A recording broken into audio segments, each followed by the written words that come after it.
talk about bedtime routines that are going to help minimize your stress and induce sleep. All right, let's be real. Entrepreneurs are not really known for getting lots of sleep, right?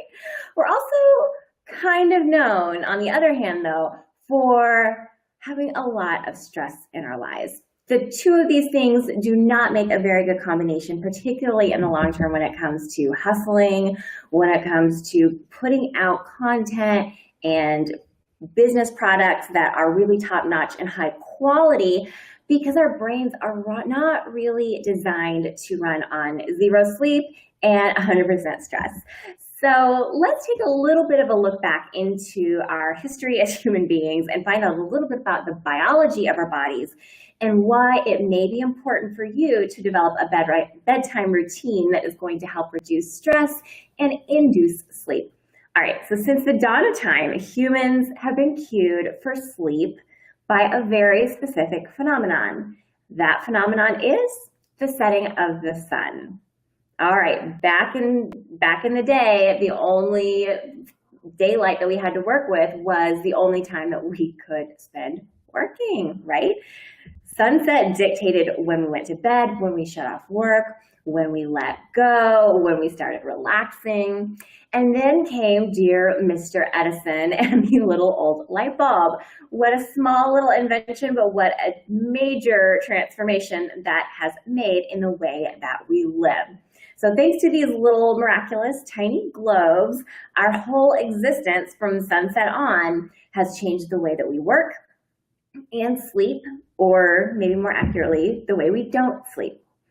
Okay, then if that wasn't enough, came the World Wide Web. And that was the last nail in the coffin of being naturally subject to any patterns of actually turning work off at the end of the workday. It's always there. It's always alluring us into, do one more blog post, to check out one more thing on social media, to try to send one last email before we go to bed.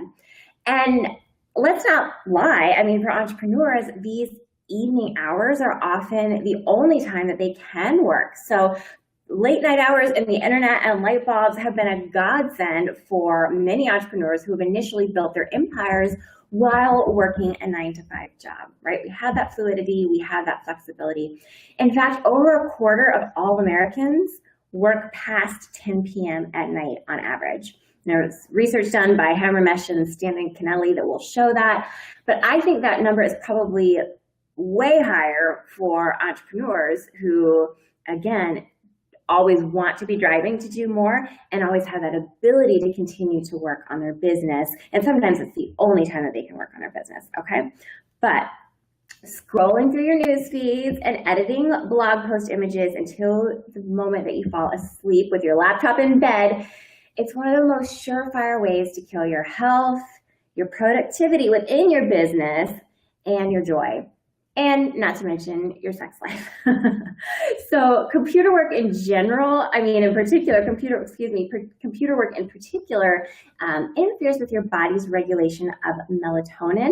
And your melatonin is your body's master hormone that is responsible for inducing sleep, making you sleepy. So computer work, any kind of technology with a screen emitting light, makes you subject to blue light emissions interfering with your body's natural production of melatonin. So that results in creating hormonal imbalances that disrupt your circadian rhythms. That can include moodiness, fatigue, indecision, lack of creativity, and even insulin resistance when we're not getting the sleep that we need as a result of spending too much time in front of this blue light emission, which is around us all the time. We are constantly glued to our screens. But maybe even more importantly, being in work mode until you drop from exhaustion, I know we've all been there, but it messes with your mental well-being. So when you are only concerned 1,000% about your productivity and how much you check off your to-do list and how hard you're hustling, when you don't have any pockets of the day where you can identify with being rather than doing, that's going to set you up for perfectionism and a very damaging belief that your worth and significance lies solely in how many items you checked off your to-do list that day. That can get dangerous. And while I understand that temptation, and while I understand that that is something that a lot of entrepreneurs naturally struggle with, I don't want that to be the case for you. Reclaiming your evening with a wind down routine and some ideas to help you detach from work and set yourself up for a better night of sleep are worth your time, are worth considering. And I promise you, you are not going to miss that extra hour of work. And that extra hour of work is certainly not going to miss you. You're going to get better sleep. You're going to wake up more refreshed. You're going to feel more balanced. And as a result of that, you're going to be more creative, effective, and strategic in your business, which was your whole goal in the first place. So it's totally a win-win. So for today's episode, I wanted to provide you with, basically, as I see it, a buffet of potential ingredients to include in your bedtime routine. So there are many things that we can do to help us get ready for bed, to help us relax, to help us wind down. And you don't have to do all of these. I certainly don't do all of these, but there are many different things that I thought bringing them all to the table would help spark your creativity and see what resonates with you. Oftentimes when I tell people to turn their screens off an hour before bed and create a wind down ritual, they're like, well, what the heck do I do?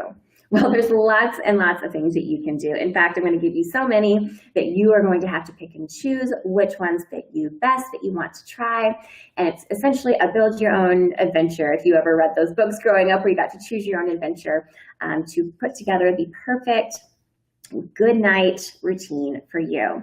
So some different elements that I want to look at, some nice healthy elements to bring into your wind down routine include prepping for the next day, which we're going to go into more detail, creating the right environment, possible leisure time. Do you remember what that is like? Relationship care, mindfulness, and physical relaxation and or biohacks. So let's look a little bit more deeply at each of these elements that I think you would do well to include maybe at least one item from each of these elements into your wind down routine. All right, so let's talk about prepping for the next day. Certainly this is a great alternative to just staring at the TV or computer until you fall asleep. And you're going to be very grateful that you did it the next day. So prepping for the next day can include things like food prep. So you're already going to get a jump start on your nutrition. And you're just going to wake up and feel, I don't know, when I have my food prepped for the next day, I just feel like I'm starting the day off on a good note. I feel like I have my ish together. I feel like I'm more empowered and just on top of things when I prep my food. So certainly preparing your food is one of the most, to me, it's what comes most readily to mind in terms of getting prepared for the next day. Also, if you are a coffee drinker and drink coffee at home, I like to make my coffee the night before so I can just wake up and hit button. Again, much smoother morning when I wake up. Cleaning up. So I think that doing, a 5 to 10 minute cleanup of your physical space, and we're going to talk next about environment in the next heading, but I think that doing a little routine 5-minute cleanup before you go to bed will also help you go to bed with more clarity and just feeling a little bit less stressed, more calm, and then certainly wake up again feeling like you're on top of your day instead of already feeling like you're behind. So maybe for cleanup for you, maybe means cleaning up the kitchen after dinner, putting the dishes away. For me, it means folding up the blankets that my dogs like to sleep on at night and that they get all messy. So I like to just, fold them up nice and neat and set them on the couch, clean up anything that I have out in the living room and just make it just nice and tidy. You might also want to prep your gym bag. If you go to the gym in the morning, you get your workout in off-site, go ahead and pull your gym shoes out, get your water bottle ready and in the fridge, put your workout clothes in that gym bag, anything else that you need to take with you so that you're ready to go and less likely to put it off in the morning. So you're setting yourself up for success. And then I know a lot of people actually like to do their to-do list for the next day at night so that they can put it out of their minds. That's not something I've really tried yet, but I'm curious because I know sometimes I do struggle with waking up in the middle of the night thinking about all those things that I should be doing for my day job or my business, and certainly writing them down will help you be able to put them out of your mind, so you could try doing that. Okay, next let's talk about some specific things that you can do to create an environment that leads to relaxation, calm, and will invite sleep to come on more readily. First of all, dimming your lights is actually a very important part of being able to fall asleep. And I'm going to talk at the end about some different biohacks and physical kind of tricks that we can trick our body into getting sleepy. And dim light is one of those things. So again, I spoke earlier about the influence that light has on melatonin. So when you have very bright light or when you have blue light, then it will interrupt your body's natural production of melatonin, and it tricks your body. It makes your body confused and think that it's still daytime. So if you can start to dim your lights, then that's already going to start to lull your body into a state of getting better sleep. You might even want to light some candles for that. That could help, even more, set a relaxing mood and environment that encourages you to calm down while at the same time has that added physical bonus of taking the melatonin production and really getting it started and getting it prepped and primed for a good night's sleep. You may also consider creating a signature bedtime scent. So lavender is often known for its sleep-inducing properties. So this is what I like to use. I will use some essential oil in my bath before I go to bed. And my brain then starts to create a neuro association between that scent, the scent of lavender, and being able to go to sleep. So our brain's associations with scent are very, very strong. So creating a signature scent, preferably one that comes from natural plant-based sources and is not synthetic, which will be much healthier for you and won't lead to creating any type of headache or congestion or allergies that synthetic fragrances can do, would be preferable. So you can play around whether that's through a candle, whether that's through an essential oil diffuser, whether it's through essential oils in a bath. Try creating a signature scent that cues your body and your brain for getting sleep.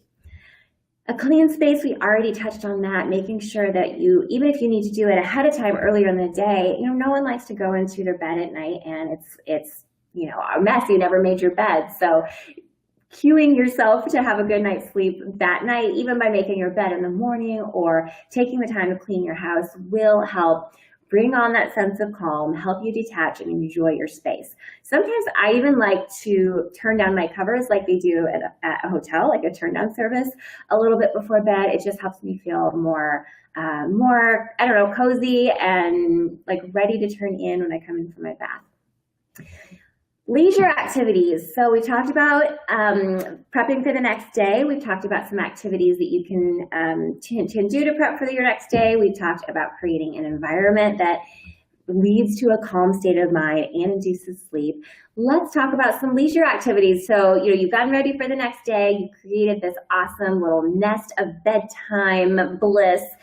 So then what do you actually do for those last 30 or 60 minutes of your evening? Well, here's some ideas. How about reading a good old-fashioned book? Again, stepping away from the electronics and the blue light, reading a good old-fashioned book. To me, this is one of the quickest ways to soothe my mind and escape from thinking about work. You also might prefer a podcast or audiobook, and I think that's fine because you're not going to be staring into it. It's not going to be creating those light emissions that are going to interfere with your melatonin production. If you're crafty, if you're into art, if you like to color, this is a great time to do it. So anything that's hands-on and away from screens, the last hour before bed is going to be a great time to take on some of these projects. How about other activities that include other important people and or creatures in your life? So this is a great time, the last hour of the day, to look at relationship care activities. Whether that's talking, just good old conversation with your kiddos, whether that's sitting on your couch with your spouse and drinking a glass of wine and talking about your day and your dreams and these conversations that sometimes we just don't find that we have time to get to throughout the day. That's a great way to spend the last 30 to 60 minutes of your day. You could play with your pets. I know your pets would love for you to spend some time throwing a ball for them or snuggling with them. They would love the extra attention. And the chances are you would enjoy that more so than spending those last few minutes staring at your computer. You could use this time to write old-fashioned cards or letters to friends that you want to stay connected with. You could just build this into part of your routine, so you're calming your brain down. You know, there's something soothing about using your own hand to write a letter or write a card, and it's going to be investing in your important relationships as well. And a huge obvious one, if you do have a significant other, is naturally before bedtime is a very normal time to have sex. So how many of us don't feel like we're making time for that in our relationships?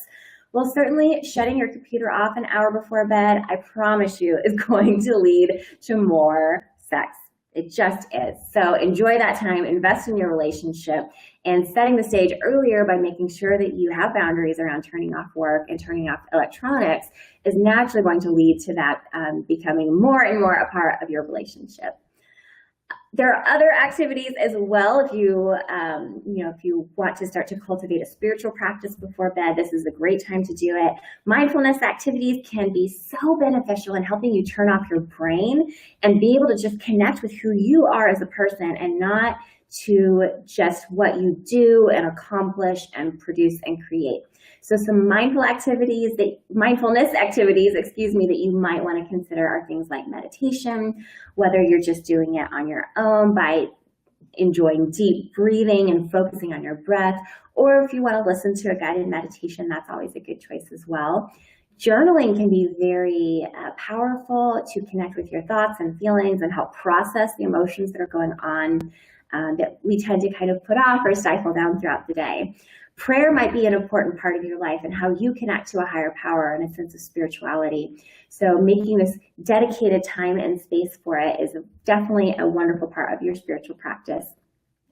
Bedtime is also a wonderful time for visualization, visualizing the way that you want your future to look like, as opposed to just ruminating on your day and what you could have done better, what you should have done differently. Creating that future that you desire for yourself is a powerful thing to do right before bed when you're starting to invite your subconscious to come in and manifest that. And I'm still kind of on the fence when it comes to believing in the law of attraction, but I certainly do believe that the things that you dwell on, the things that your brain focuses on, I do believe that your body ends up following through with that and taking more effective action and actually following through on the things that do create those desires and those things that you dream of in the first place. So you might consider doing some visualization of what you dream of for your life, what you want your next day to look like, whether it's short term or what you want your next 10 years to look like. This is a really good practice to get into. And I think that, again, those evening hours right before you fall into a state of kind of subconsciousness through that sleep is going to be a really effective and powerful time to do that. Finally, let's talk about some physical, what I call physical relaxation or biohacks that are going to override your busy brain and naturally, biologically induce a state of relaxation and priming yourself for sleep. So the body's parasympathetic system is the part of your nervous system that is resting, that is recovering, that is recuperating from the sympathetic state. Now, as entrepreneurs, we are often living in the sympathetic state, which means, inducing things like cortisol and adrenaline to make stuff happen. But in order to be balanced and healthy and fall asleep and become refreshed for all of those activities that are important to us, it's also very important that we spend time in the parasympathetic state. Now, it's not always easy to do as entrepreneurs who have a million things going on in our heads. So fortunately, there are some physical things that we can do that kind of trick your body into going into that parasympathetic state. So any type of body work before bedtime is one of those things that is going to naturally create a sense of relaxation, trigger that parasympathetic nervous system, and help you get better sleep. There's lots of studies that show that different body work modalities do lead to better sleep. So what I mean by body work, there's lots of different things that can fall under this umbrella. For me, I really enjoy stretching or doing some type of yoga before work, which technically is maybe a little bit outside the fringe of body work, but to me, it's close enough. I know it's going to be helping me feel better, helping me relax, and helping me drift off into slumber. So spending some time either stretching or doing some yoga. True body work incorporates things like massage. It's very physical, where you're palpating the body through massage, reflexology, trigger point therapy. So partner massage can be a great thing to do before bed, and can lead to some of those activities that we talked about earlier for relationship care. But even if you're on your own doing some reflexology, that can be a really fun thing to study and to look into. You can do it, you can administer it to yourself or to a partner. So reflexology looks at certain points that within your hands and feet that correspond to pain points within your body. So do a little bit of research. You can get a book on finding those reflexology points and or trigger point therapy. I like to use just a good old-fashioned tennis ball. Some people prefer to use a lacrosse ball, and find spots in your body that are tender, that are tight, that are tense, that have just stress knots in them, and just gently work them out through just rolling over a tennis ball or a lacrosse ball. I really enjoy doing that to help my body relax and get rid of any chronic pain, tension, tightness that I'm feeling in my body, so that I can get a better night's sleep. Bath times are also a huge part of a lot of people's wind down routines. And I know they can seem a little bit cliche, but they are cliche for a reason. There's actually physical indicators that show that when you take a hot bath a little bit before bed, it's going to raise your surface temperature, the temperature on your skin and just below the skin. And in doing that, that actually draws heat away from your core temperature, meaning your abdominal, chest, and brain region. When your body starts to cool down from that bath and the heat is drawn more to the exterior of your body as opposed to the core part of your body, that is another indicator for your body to produce melatonin and go to sleep sooner. So working a little bit with temperature, and then of course just the heat and the soothing atmosphere of a bath are going to help you relax and get a better night's sleep and start to turn off some of those crazy thoughts that get into your head during the day. Now, magnesium is also a powerful sleep inducer, as well as helps regulate a variety of regulatory processes for your body. And a couple ways you can enjoy it at night. You can take a supplement, but most studies show that oral supplementation for magnesium is not very well absorbed by the body. So I recommend taking magnesium in topically. I like to do it just as part of my bath. So magnesium salts, Epsom salts, are a great form of topical magnesium. So I put about a cup or two of magnesium salts in my bath, and that really helps me to get a better night's sleep. If you're not into baths, or you don't have time to take a bath, or you're incorporating maybe some of these other activities into your wind down routine instead, you can get magnesium sprays that just spray directly into your body, kind of like a lotion. Rub it in, and that's also a very effective way to get magnesium into your body. And interestingly enough, studies show that something crazy like a 99% of insomniacs are extremely deficient in magnesium. So making sure that you have proper magnesium levels in your body, which again are usually righted more through topical application than through oral or supplementation methods, that is going to help your body be able to regulate itself so that you're getting the good, refreshing, quality sleep that you need. My favorite brand of magnesium, of topical magnesium, if you're not going to be using it in the bath but you want it in a spray form, is called Ease Magnesium, and I can link that to the show notes as well.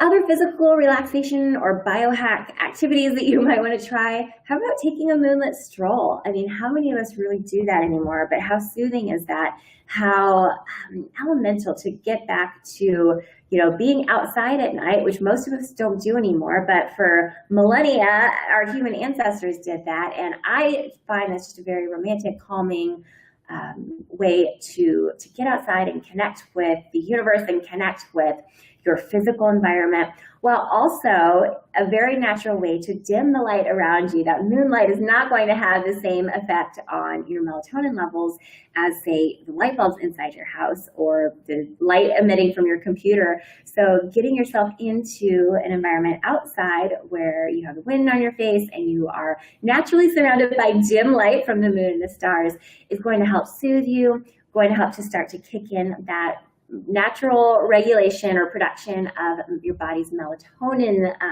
hormone. And then finally, when you come in, hopefully still taking time to dim those lights before you come in so that you're not reawakening your body's internal clock. Make sure that you're turning your thermostat down before you go to bed to at least 69 degrees or cooler. Play with what works for you and your partner, but studies do show that having a cooler bedtime temperature than what you typically have during the day will, again, cue your body's natural invitation to go to sleep by reducing the temperature in your environment. So I hope you found these ideas inspiring. I hope that you want to put together your own perfect recipe of wind down routine ingredients. I hope you find a couple of ideas from there that you can take from prepping for the next day to creating an environment that invites a sense of calm and relaxation in sleep, or maybe considering some leisure activities, some things you can do to enhance your relationships, mindfulness practices, and then inviting your body to finally drift off to sleep through physical relaxation and biohacks. I'm Mariah Seacrest Comer. It has been my pleasure to be your host on this episode of The Wealthy Boss Show. I would like to invite you to kick off your own bedtime routine tonight by downloading my free 15-minute gentle yoga video. This yoga video has a specific focus on your lower back and hips, but is also going to help soothe you before you go to sleep at night. And you can find that by texting the keyword, you can download that video by texting the keyword yoga please to the number 33444. Follow the prompts from there and you will receive that video, and you can get your own routines kicked off tonight. Yes, I know it's a video, but you're not going to be staring at it. It's not going to be inducing too much of the blue light emissions, and you might just also want to position it a little bit earlier in your bedtime routine. Thank you so much for watching.